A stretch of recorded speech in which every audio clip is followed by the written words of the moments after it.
In fact, most of the families are scared of giving their child whey protein.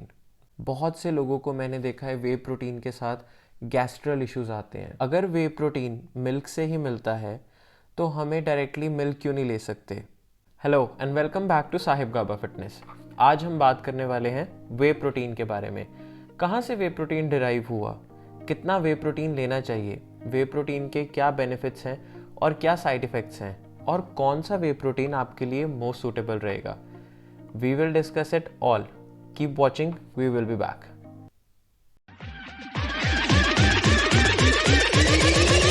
I have you.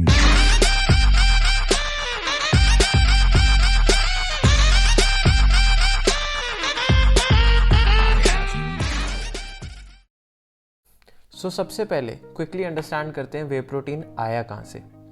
Well, whey protein is been derived from milk. Whey protein कुछ भी नहीं बल्कि एक by product है milk का। ये milk से ही extract किया जाता है through a cheese making process. Generally protein word सुन के हमारे दिमाग में एक ही चीज़ आती है, protein is been used for making muscles और गेटिंग ह्यूज। कि बिल्कुल सही है, प्रोटीन लेने से आपके मसल सेल्स एक्चुअली रिपेयर होते हैं, रीजनरेट होते हैं और बेटर ग्रोथ भी दिखाते हैं। पर प्रोटीन का काम आपकी बॉडी में सिर्फ मसल बिल्डिंग ही नहीं है बल्कि और भी बहुत इंपॉर्टेंट रोल प्ले करता है। तो आइए जानते हैं प्रोटीन के बॉडी में और क्या यूजेस हैं।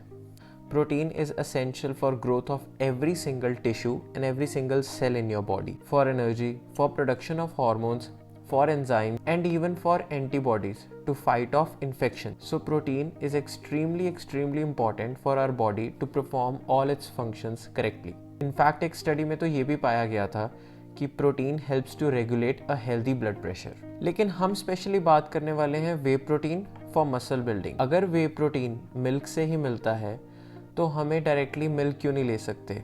नेचुरल का नेचुरल भी है और सिंथेटिक पाउडर भी नहीं। In fact most of the families are scared of giving their child whey protein. बहुत से पेरेंट्स इस चीज़ से डरते हैं कि हम अपने बच्चे को किसी डब्बे की या किसी प्रोडक्ट की आदत ना लगाएं। इनफैक्ट वे प्रोटीन का BV वैल्यू सभी प्रोटीन से सबसे हायर पाया गया है। बहुत से लोगों के मन में अब ये सवाल भी आएगा कि अगर मिल्क से ही वे प्रोटीन डिराइव हुआ है तो वो पोस्ट वर्कआउट मिल्क क्यों नहीं ले सकते। वेल, अगर आप पोस्ट वर्कआउट मिल्क लेते हैं तो उसके साथ साथ आपको कार्ब्स, फैट्स, ये सब भी आएंगे और प्रोटीन की रेशो इन सब के कंपैरेटिवली बहुत लो होगी। जनरली आपको पोस्ट वर्कआउट 20 से 30 ग्राम्स ऑफ प्रोटीन चाहिए होता है। उस टाइम पे मिल्क लेते हैं तो उसमें प्रोटीन के कंपैरिजन में बहुत सारी फैट्स और कार्ब्स भी आएंगे, इसीलिए वे प्रोटीन ज़रूरी हो जाता है। और एक बात, मिल्क में बहुत सारा लैक्टोज होता है जो प्रोटीन के डाइजेशन को स्लो कर देता है। ऐसा नहीं है कि वे प्रोटीन में लैक्टोज नहीं होता, वे प्रोटीन में भी लैक्टोज पाया जाता है, बट फैट्स और कार्बोहाइड्रेट्स और लैक्टोज की मात्रा इतनी कम होती है कि वो प्रोटीन बहुत फास्ट डाइजेस्टिंग हो जाता है। और मैंने देखा है बहुत से न्यूबीज जिम में वे प्रोटीन मिल्क के साथ लेते हैं। प्लीज़ ऐसा मत कीजिए, आप अपनी मनी वेस्ट कर रहे हैं। गाइस समझो, अगर आप अपना वे प्रोटीन मिल्क के साथ लोगे तो फिर तो कोई फ़ायदा ही नहीं हुआ। आपको अपना वे प्रोटीन पोस्ट वर्कआउट पानी में लेना चाहिए विद अ बनाना और एनी अदर फ्रूट, ताकि आपको एक अच्छा इंसुलिन स्पाइक मिले और आपके वे प्रोटीन की मैक्सिमम एब्जॉर्प्शन हो और वो क्विकली डाइजेस्ट हो और आपकी रिकवरी में भी हेल्प करे। एक बहुत ही स्मॉल कम्युनिटी ऑफ लोगों का वे प्रोटीन के साथ एक बहुत ही ख़राब एक्सपीरियंस रहता है। बहुत से लोगों को मैंने देखा है वे प्रोटीन के साथ गैस्ट्रल इश्यूज आते हैं। उसका एक रीज़न ये भी हो सकता है कि आप लैक्टोज इंटॉलरेंट है। For such community, for such people, अगर आप ऐसी प्रॉब्लम फेस कर रहे हैं तो मैं आपको रिकमेंड करूंगा आप वे प्रोटीन आइसोलेट पे शिफ्ट कर जाएं। Whey protein isolate is very less in lactose, और अगर फिर भी आपको वो प्रोटीन सूट नहीं कर रहा तो आप अपना एक एलर्जी टेस्ट करवाएं। हो सकता है आप डेयरी इनसेंसिटिव हैं और इन दैट केस आप प्लांट बेस्ड प्रोटीन पे शिफ्ट कर सकते हैं। बट बिगनर्स के लिए आई स्ट्रांगली रिकमेंड कोई भी अच्छी कंपनी का आप नॉर्मल वे प्रोटीन कॉन्सेंट्रेट से स्टार्ट कीजिए, को बहुत अच्छे रिजल्ट्स आएंगे। इसी के साथ कुछ इंपॉर्टेंट पॉइंट्स पे मैं आपका फोकस लाना चाहता हूँ। Best time to take whey protein is post workout. Why is that? देखिए, whey protein is an expensive product, मैं ये बात समझता हूँ। थ्रू आउट द डे आपको कभी भी इतना क्विक प्रोटीन रिक्वायरमेंट नहीं होता। Even if you wake up in the morning, आपकी बॉडी इतनी रेजिलिएंट होती है कि 7 to 8 आवर्स के फास्टिंग के बाद भी अगर आप नॉर्मल प्रोटीन सोर्स उसे दें तो आपकी बॉडी मसल लूज़ नहीं करती, आपकी बॉडी कैटाबॉलिज्म में नहीं जाती। आप सुबह उठ के एग वाइट्स या कोई भी दूसरा प्रोटीन सोर्स ले सकते हैं। आपकी हर मील में 20 से 30 ग्राम प्रोटीन होना चाहिए, लेकिन आपको वे प्रोटीन की सबसे ज़्यादा रिक्वायरमेंट पोस्ट वर्कआउट है, obviously because of its fast digesting properties. चलिए अब बात करते हैं कि कितने प्रोटीन की रिक्वायरमेंट है। इस पे बहुत मिथ है, मैंने इसमें बहुत कुछ सुना है। जनरली लोग ऐसे कह देते हैं कि 1 kg वेट के लिए 1 gram of protein is required for maintenance, and if you want to make muscle आपको वो प्रोटीन 1.5 to 2 ग्राम पर किलोग्राम बॉडी वेट लेके जाना चाहिए। This is totally wrong. For example 2 लोगों को ले लेते हैं, a person x, a person Y. A person X is 5 feet 8 inch and a person Y is also 5 feet 8 inch. दोनों का वेट भी 80 kgs है, बट पर्सन X में मसल मास ज़्यादा है और पर्सन Y में फैट परसेंटेज ज़्यादा है। तो अब इन दोनों को क्या आप इक्वली प्रोटीन इनटेक दोगे? नहीं। एक जनरल कंसेप्शन चलता है कि एक ट्रेनिंग वाले इंडिविजुअल को 1.5 पर kg बॉडी वेट के हिसाब से उसे प्रोटीन दिया जाता है। इस हिसाब से तो पर्सन X का और पर्सन Y का सेम प्रोटीन हो गया। इसके लिए आई स्ट्रांगली रिकमेंड कि एक पर्सन अपना बॉडी कॉम्पोजिशन एनालिसिस टेस्ट करवाए और उसके बाद किसी एक्सपर्ट से राय लेके ही अपना प्रोटीन इनटेक डिसाइड करे। वैसे रेफरेंस पर्पस के लिए अगर कोई इंसान जो 75 kgs का है and he is having body fat percentage anywhere around 10 to 15, वो अपना प्रोटीन इनटेक 130 to 140 ग्राम्स के बीच में रख सकता है फॉर गेनिंग मसल। और एक नॉर्मल पर्सन के लिए जो एक ट्रेनिंग स्केड्यूल में नहीं रहते, जो बस एक एक्टिव लाइफस्टाइल में रहते हैं, उन्हें 1 ग्राम पर बॉडी वेट के हिसाब से प्रोटीन लेना चाहिए, again considering the body fat percentage.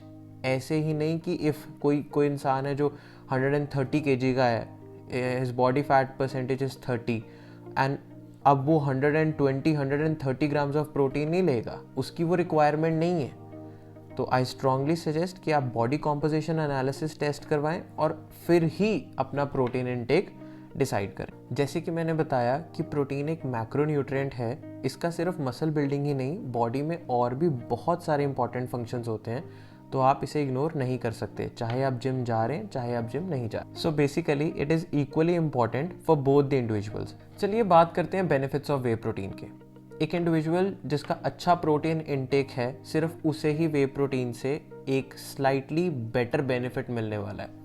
अगर आप पूरे दिन अपने डाइट में प्रोटीन इनटेक को प्रॉपरली नहीं लेते और आप बस इसी पे बैठे हो कि मेरा वे प्रोटीन मुझे रिजल्ट्स देगा, तो आप अपनी मनी वेस्ट कर रहे हो, आप अपना वे प्रोटीन वेस्ट कर। जैसे कि हमने अभी एक एग्जांपल ली थी एक इंडिविजुअल की जिसका वेट 70 to 75 kg है।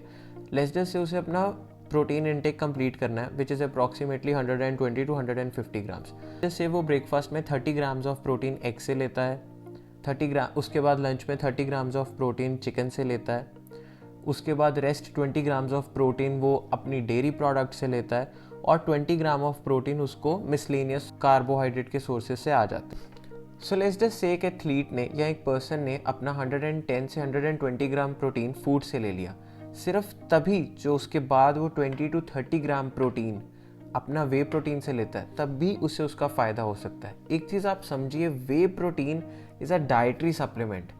डाइटरी सप्लीमेंट का मतलब ये होता है a supplement that supports your diet. This supplement is not your diet, please understand the fact. अगर आपकी डाइट अच्छी होगी तो ही आपका वे प्रोटीन काम करेगा। पोस्ट वर्कआउट वे प्रोटीन लेने से आपको फास्टर रिकवरी मिलेगी। फास्टर रिकवरी मतलब नेक्स्ट डे आप और बेटर परफॉर्म कर पाएंगे। The second thing is protein breaks down to amino acids and amino acids are building blocks for the muscles. So basically better and bigger muscle growth के लिए आपको अपना daily protein intake requirement पूरा करना ही पड़ेगा। एक थर्ड बेनिफिट के बारे में बात करता हूँ। आपने अक्सर सुना होगा high protein diets fat loss में सजेस्ट किया जाता है, बट कैसे किसी चीज़ को खाने से या कैलोरीज बढ़ाने से आपको फैट लॉस में हेल्प हो सकती है? Yes, whey protein helps you to get better metabolic rate. अब वो कैसे होता है, let me explain you. So both carbohydrate and protein provide you with same amount of energy, which is 1 gram of carbohydrate is 4 calories and 1 gram of protein is also 4 calories. If we talk about fats, 1 gram of fat is 9 calories, just for knowledge purpose. But it takes 25% more energy for your body to break down that protein, so resulting into better metabolism. Talking about side effects, well as such इसके कोई side effects नहीं है. It's just for people जो lactose intolerant है. I would suggest कि वो whey protein isolates पे shift कर जाएं, और जो लोग डेयरी इनसेंसिटिव है obviously they have to shift to plant based protein as we discussed before. So guys, अगर आपको भी वे प्रोटीन के रिलेटेड कोई क्वेश्चंस या कोई क्वेरीज हो तो आप मुझे इंस्टाग्राम पे मैसेज कर सकते हैं या फिर कमेंट सेक्शन में कमेंट्स छोड़ सकते हैं. I would love to answer. Thank you for watching this video. अगर इस वीडियो ने आपकी थोड़ी भी हेल्प की है तो प्लीज़ इस चैनल को सब्सक्राइब कर दीजिए और प्रेस द लाइक बटन. ये हमें भी मोटिवेट करता है और ऐसा इन्फॉर्मेटिव कंटेंट लाने को. Thank you.